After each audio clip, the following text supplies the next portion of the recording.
ऋचा राजपूत, आपने चुनाव को, मतलब ऐसा बहुत कम होता है कि एक तीर से वो सारे निशाने हम साध लें जो हमारे यूएसपी रहे हों। क्या अब इस बार हो गया? अब इसको मोदी की किस्मत कहिए, विपक्ष के लिए संकट कहिए, जो कहिए भाई। दलित, पिछड़ा और मुसलमान तीनों पिच एक स्ट्रोक से साध ली। कांग्रेस पिछड़े और दलितों का आरक्षण काटना चाहती है, एक लाइन, दलित और पिछड़े लामबंद हो। फिर दूसरी लाइन जो भाजपा की अपनी यूएसपी है, जो पिच उसकी अपनी है पुरानी, वो रिजर्वेशन काट के मुसलमानों को देना चाहती है। लो कर लो बात। और ये मामला कितना वो है, अमित शाह का जो वीडियो फर्जीकरण उसका किया गया और जारी किया गया आरक्षण वाला, इसका मतलब है कि विपक्ष को भी लग रहा था कि मोदी की बात हिट हो रही है। नावेद जी, इसको इस ढंग से भी देखिए, इतना दुस्साहस किसने किया कि अमित शाह का वीडियो फेंक कर बना दिया आपने क्या? अब उसमें बड़ी बड़ी गर्दनें नप रही, 5-6 नप चुकी। भगवान का आशीर्वाद रहा तो 24 घंटे में 25-30 लोग अंदर हो जाएंगे। एक मुख्यमंत्री भी कल तलब किए गए कि फोन और मोबाइल समेत आओ। क्या आप जानते हो वो घाट तक छोड़ के आते हैं, बीच में तो छोड़ते नहीं, तो घाट तक जाएंगे, सरसैया घाट तक छोड़ने। खैर, ऋचा राजपूत, क्या आपको लगता है अब 3 से 7 चरण जो बचे हैं, 3 से लेकर 7 तक, उनमें अब रिजर्वेशन, ओबीसी, दलित और मुसलमान, ये जो पैकेज है यही चलेगा? आपने एक लाइन बोली, पहले तो बहुत बहुत धन्यवाद अमिताभ जी मुझे इस पैनल में शामिल करने के लिए। आपने एक लाइन बोली कि आप लोगों के सारे तीर एकदम निशाने पे कैसे लग रहे हैं। तो मुझे लगता है कि आज के टाइम पे जनता ये कहती है, जाके प्रिय न राम विदेही, उन्हें वोट कदापि न देही। जो 22 जनवरी के बाद ये नारा चल चुका है। अब ये लोग सुन इसलिए नहीं पाते क्योंकि कार्यकर्ता जमीन पे नहीं है। दूसरी कमाल की बात ये है कि 5 साल पूर्ण बहुमत की सरकार चलाई अखिलेश यादव ने समाजवादी पार्टी से, 70 साल तक कांग्रेस ने चलाई। तब इन्होंने कभी भी जातिवाद और धर्म विशेष की बात नहीं करी कि कहीं पर भेदभाव हो रहा है। लेकिन आज जब इन्हें लग रहा है कि अब तीसरे चरण के बाद इनकी हार क्लियर है, तो ये अपना इतिहास दोहरा रहे हैं। अब इन्होंने, अखिलेश यादव ने कभी भी पीडीए का नाम नहीं लिया। मुलायम सिंह यादव जी के मुंह से हमने कभी भी पीडीए का नाम नहीं सुना। तब पीडीए का मतलब होता था परिवार डेवलपमेंट अथॉरिटी ऑफ सफाई परिवार एंड माइनॉरिटीज, और इसका तो उदाहरण है। अब इनको हम ये बताना चाहते हैं कि लोकतंत्र की हत्या हुई कैसे आरक्षण में, एक दो उदाहरण के साथ। 2005 और 2006 में लगभग 22,000 सिपाही भर्ती हुई थी, जिसमें 70% जातियां, अमिताभ जी, केवल एक ही जाति की थी, 70%। उसके बाद, और ये गजब की बात देखिए कि 55 भर्ती वोट में 22 भर्ती वोट रिजल्ट बदलते रहे, क्योंकि कभी चाचा की लिस्ट जाती थी, कभी पापा की लिस्ट जाया करती थी। और जब मायावती जी सरकार में आई तो उन्होंने जांच बैठाई, जिसमें 18,000 के आसपास सिपाही निलंबित हुए और 25 के आसपास अधिकारी सस्पेंड कर दिए गए। उन ओबीसी जाति में क्या कश्यप नहीं था, बनिया नहीं था, लोधी नहीं था, ठाकुर नहीं था, पंडित नहीं था? चलिए आप बात कर रहे हो तो आपसे मैं ये कह रही हूँ कि आप केवल सैफई जाति और एक धन विशेष की जाति करते आए हो। दूसरा उदाहरण, वो तो ये कहिए कि धन्य हमारे बाबा साहब अम्बेडकर जो ये SC/ST का आरक्षण नहीं खा पाए, लेकिन इन्होंने ST/ST में भी क्या गजब किया। 2011 और 2012 में एक इतिहास प्रवक्ता भर्ती, जो सीधी भर्ती थी, उसके 15 पद निकले।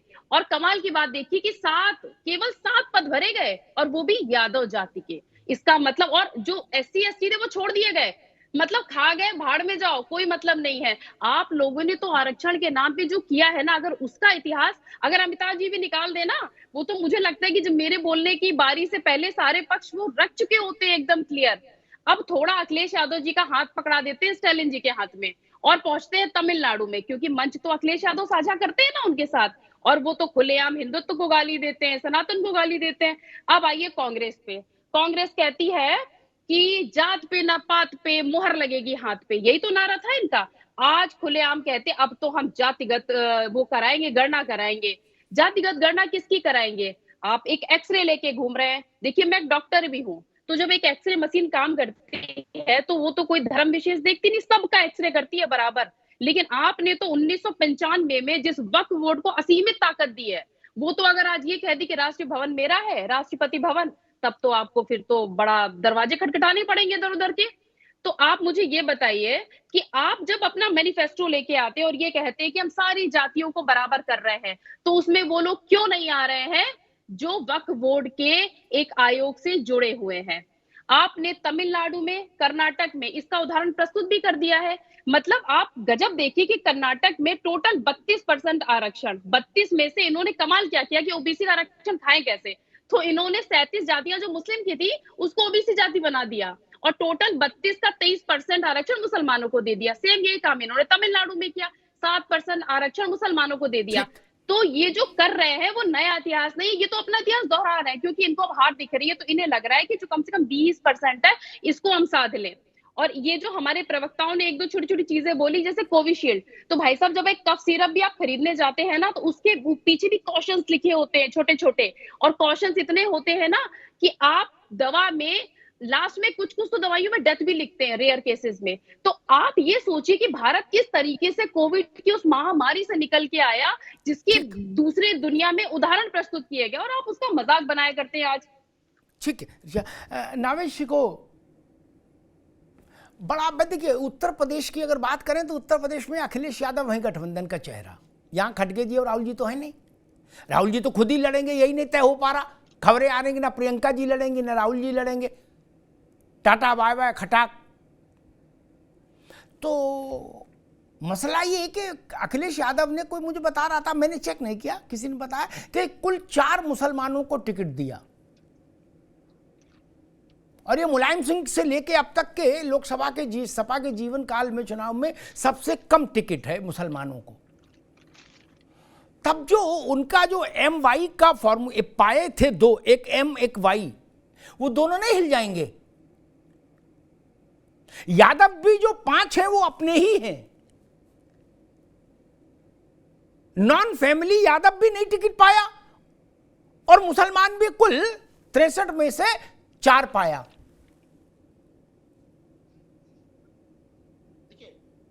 ऐसा बताया गया। हो सकता है एक आध नंबर ऊपर नीचे हो, लेकिन सामान्यतः मुलायम सिंह से लेकर अब तक जो भागीदारी मुसलमानों को सपा की लिस्ट में मिलती थी लोकसभा की टिकटों में, वो नहीं मिली। क्यों? देखिए, अखिलेश यादव ये बात जान रहा है कि उनका मानना है कि मुसलमान बड़ी मुसीबत में है, बड़ी कठिन स्थिति में है कि मुसलमान चाहता है कि भाजपा सरकार चली जाए, बस उसकी एक ही इच्छा है। ये अखिलेश यादव का मानना है और उनका ये भी मानना है कि मुसलमान को अगर हम जितना भी इग्नोर करेंगे जाएगा कहां? कोई प्लेटफॉर्म नहीं, पॉलिटिकल प्लेटफॉर्म है ही नहीं उसके पास। वो आखिरकार हम एक भी टिकट नहीं देंगे, कुछ भी नहीं देंगे, तब भी वो मुझे ही वोट देगा। आखिर जाएगा क्या? क्योंकि कांग्रेस के साथ भी गठबंधन हो गया है, कांग्रेस में छटक भी नहीं सकता। बसपा के बारे में ऐसी धारणा बना दी गई है कि वो बी टीम है, वो तो भाजपा को जिताती है, इतने ज्यादा ये धारणा बना ली गई है। तो मुसलमानों वही होता। अब ये 2 चरणों में आपने देखा होगा, आपने सुना होगा कि 90%, 80% खचा खच साइकिल साइकिल साइकिल। इस चीज को वो समझ गए हैं अखिलेश यादव और कह रहे हैं कि ये जाएगा कहां, तो हमारा गुलाम ही है। ये एक भावना है और उसका वो फायदा उठा रहे हैं। दूसरी बात ये कि जो बात मेन आपकी चल रही है आरक्षण की ये बात जो चल रही है, मुझे लगता है कि एक धारणा भारतीय जनता पार्टी ने बनाई है और मैं समझता हूं कि ये वो भावना अगर हिट हो गई तो भाजपा के लिए बड़ी फायदेमंद होगी कि आरक्षण हम तो हमेशा सलामत रहेगा। आरक्षण हमारे होते हुए अगर कांग्रेस आ गई तो पिछड़ों का, दलितों का सब आरक्षण जो है मुसलमानों में दे दिया जाएगा। ये बड़ी शिद्दत के साथ में पूरे देश की जनता, पिछड़ों, दलितों के बीच में ये भारतीय जनता पार्टी ने बड़ी मजबूती से अपनी बात रखी है कि साहब अगर कांग्रेस सरकार आ गई और उन्होंने दलीलें भी कुछ दी हैं तो ये मुसलमानों का तुम्हारा आरक्षण चला जाएगा। आरक्षण खतरे में तो तब है जब कांग्रेस आ जाए। और अगर ये बात जगह कर गई जनता की तो ये मान के चलिए कि मेजॉरिटी जो है करीब 70% खपाखप निकलेगी घरों से और 70-75% वोट पड़ेगा। तीसरे चरण के चुनाव की वोट प्रतिशत ये बता देगा कि भाजपा के इस मुद्दे को जनता में कितना असर हुआ है। अगर असर होगा तो मान लीजिएगा 75% वोट पड़ेगा, लेकिन असर शायद इसलिए नहीं पड़े क्योंकि ये प्रैक्टिकल बात नहीं है। इसलिए प्रैक्टिकल, बस 5 सेकंड में अपनी बात पूरी कर देंगे, क्योंकि कांग्रेस कोई भी दल जितना बेवकूफ से बेवकूफ भी दल होगा तो उसको नंबर्स तो पता होंगे ना। मुसलमान 17-18% है, दलित पिछड़ा 70% से ज्यादा है, यानी मुसलमानों का सारा आरक्षण देके जीवन भर के लिए सत्ता से नहीं बाहर चले जाएंगे। 70% लोगों को आप नुकसान पहुंचा के 18% वोट का क्या करेंगे? ये बात जी, पब्लिक अगर ठीक, समझ गई ना तो ठीक। भाजपा किस बात को नहीं मानेगी। जी अरविंद जी, मैं एक सामान्य व्यक्ति को जो बात समझ में आए उस ढंग से एक सवाल फ्रेम करता हूं। मेरी समझ है, थोड़ा बहुत हम भी देश में घूमते हैं, लोगों से बात करते हैं, इस नाते एक मेरी भी समझ बनती है। मेरी समझ है कि इस देश का ननकू और मैकूलाल और मेवालाल सब जानते हैं, और मुर्मू और मुंडा सब जानते हैं, कोई माई का लाल, मेरे शब्द माइंड करिए, कोई माई का लाल कितना भी च्यवनप्राश खा के सरकार में आ जाए, कितना भी च्यवनप्राश खा के सरकार में आ जाए, भारत से आरक्षण को नहीं हटा सकता। ऐसा मैं मानता हूं कि जनता इस बात को मानती है। कोई कुछ कहे क्या, वो जानती है आरक्षण नहीं जा सकता, लेकिन आरक्षण में अदला बदली हो सकती है। ये बात भी लोग जानते हैं कि हाँ ये खुरापात हो सकती है, हमारा कुछ काट के उधर दे दिया जाए। इस देश में दलित 1% आरक्षण ओबीसी के लिए छोड़ने को तैयार नहीं, ओबीसी 1% आरक्षण दलित के लिए छोड़ने को तैयार नहीं। आरक्षण ऐसी चीज है क्या? तो जब ये प्रधानमंत्री ने आह्वान किया है अपने उम्मीदवारों का कि जाइए जनता के बीच में और बताइए कि कांग्रेस आपका आरक्षण छीन कर, काट कर, लूट कर, जो भी शब्दावली हो, मुसलमानों को देगी, तो ओबीसी दलित वर्सेस मुसलमान, इस लड़ाई में तो फिर तस्वीर दिख ही रही, फिर चुनाव में क्या बनेगी? अरविंद जी। अमिताभ जी, आपने नावेद भाई से एक सवाल किया था कि दो कहानियां देश में चल रही हैं, एक भाजपा की, एक कांग्रेस की। भाजपा कह रही है कि आपके आरक्षण को काट करके मुसलमानों को दिया जाएगा, कांग्रेस कह रही है कि संविधान बदल देंगे। इन दोनों को मैं आपके हर डिबेट में एक शब्द को सुनता हूं, आंखों देखी, आप कहते हैं बराबर। मैं उसी के इर्द गिर्द इस सवाल को रखता हूं। देखिए, 10 साल भारतीय जनता पार्टी का शासन रहा। जो सत्ताधारी दल जो है जम्मू कश्मीर से 370 हटा सकता है, इतनी कुवत रखता है, देश में नोटबंदी जो है लागू कर सकता है, राम मंदिर प्राण प्रतिष्ठा कर सकता है, तो अगर उसके अंदर इतना साहस अगर रहता संविधान बदलने की, जिसकी चर्चा कांग्रेस बार बार कर रही है, उसकी ऐसी नियत रहती, तो शायद वो भी करने की वो हिमाकत कर सकता था अगर उसकी मंशा रहती तो, क्योंकि उसके पास इतना पावर था। 33% महिलाओं को आरक्षण को लेकर के, ढेर सारे निर्णयों को लेकर के युगांतकारी निर्णय लिए गए 10 साल में। लेकिन भारतीय जनता पार्टी की जो एनडीए सरकार थी, संविधान में कहीं भी छेड़छाड़ करने की कोशिश नहीं की। इस देश का जनमानस पूरी तरह देख चुका है। वो कहते हैं ना कि झूठ की जुबान जो है बुढ़ापे की जान की तरह होती है। दूसरी तरफ जो इस बात को, जिसका आपने जिक्र किया कि आरक्षण में फेरबदल किया जा सकता है, इनका काट के उनका काट करके दिया जा सकता है, इस मामले में रोशनी में यह पकड़ी जा चुकी है। कांग्रेस इस बात को भारतीय जनमानस विश्वास कर सकता है।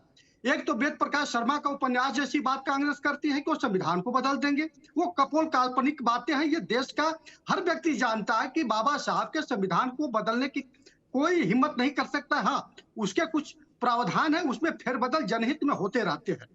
लेकिन जिस तरह कांग्रेस प्रचारित कर रही है, कहीं ना कहीं जो अपने फंदे में फंसी है, वो कहीं ना कहीं भाजपा के अखाड़े में फंस गई है। अगर ऐसा नहीं होता अमिताभ जी, तो फिर जो है एक मुख्यमंत्री राज्य का, गृह मंत्री का जो है फेक बना करके वीडियो चलाने की हिम्मत नहीं करता। कहीं ना कहीं ये डर रही है कांग्रेस कि यह बात जो है पर्कुलेट कर रही है, लोगों के समझ में आ रही है कि किस तरह से दलितों का, पिछड़ों का हक और हिस्सा मारने की कोशिश हो रही है। और प्रधानमंत्री से बहुत करीने से अपने ब्रिगेडियरों के जरिए, लेफ्टिनेंटों के जरिए जमीन पर जो है उतारने की पूरी तरह से शिद्दत के साथ काम कर रहे हैं। अमिताभ जी। ठीक है अरविंद जी,